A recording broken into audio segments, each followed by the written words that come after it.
All the people.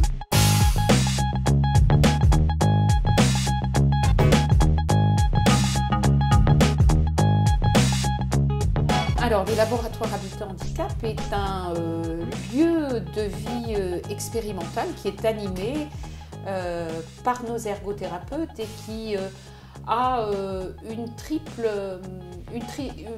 fonction. D'abord, celle d'accueillir les usagers, d'évaluer avec eux leurs besoins et de mettre à disposition des solutions techniques ou technologiques.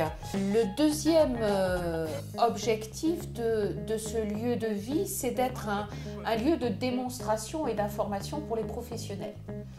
Alors, il s'agit soit de professionnels soignants ou alors des professionnels de type aide à domicile qui, à partir d'un certain nombre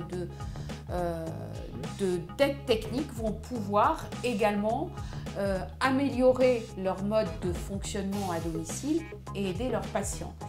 La troisième vocation de ce lieu, c'est de permettre aux chercheurs d'expérimenter certaines nouveautés techniques. Et c'est là aussi un moyen de mettre à disposition un tel aménagement pour éventuellement le reproduire ultérieurement à domicile ou dans des milieux hospitaliers.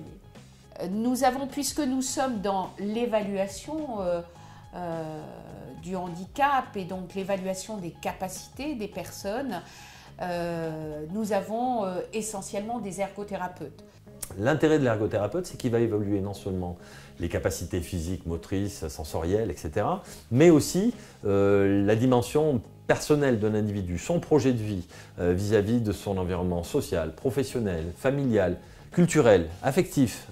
Et c'est cette approche très systémique de l'individu qui va permettre d'articuler des solutions qui correspondront au projet de vie de l'individu. L'ergothérapeute donc va l'aider à réaliser son projet en définissant quels sont ses besoins à lui. Après, effectivement, l'ergothérapeute va se retrouver dans de grandes collaborations. On parlait tout à l'heure des assistantes sociales. Seules elles ont la compétence complète pour monter un dossier de financement. Et il y a un gros travail en binôme entre les ergothérapeutes et les assistantes sociales de ce côté-là. Par exemple, sur l'environnement, le rôle de la collaboration entre un ergothérapeute et un maître d'œuvre ou un architecte ou quelqu'un du bâtiment va être essentiel puisque les ergothérapeutes n'ont pas de compétences bâtiment. Par contre, ils vont savoir comment aménager une salle de bain en fonction des possibilités motrices de la personne. Donc voilà, ce rôle d'interface avec de nombreux métiers me semble passionnant, très intéressant et nécessaire pour obtenir un véritable projet de vie qui soit une réussite de vie et une avancée vers l'avenir.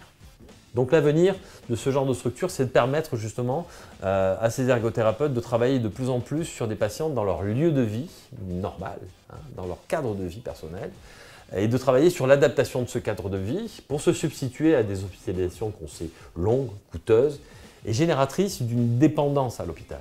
Notre système de santé est en train d'exploser et de se retourner vers le maintien au lieu de vie. Cette structure est une transition non seulement de l'hôpital vers l'extérieur, mais aussi un outil qui doit permettre à l'extérieur de ne pas venir à l'hôpital.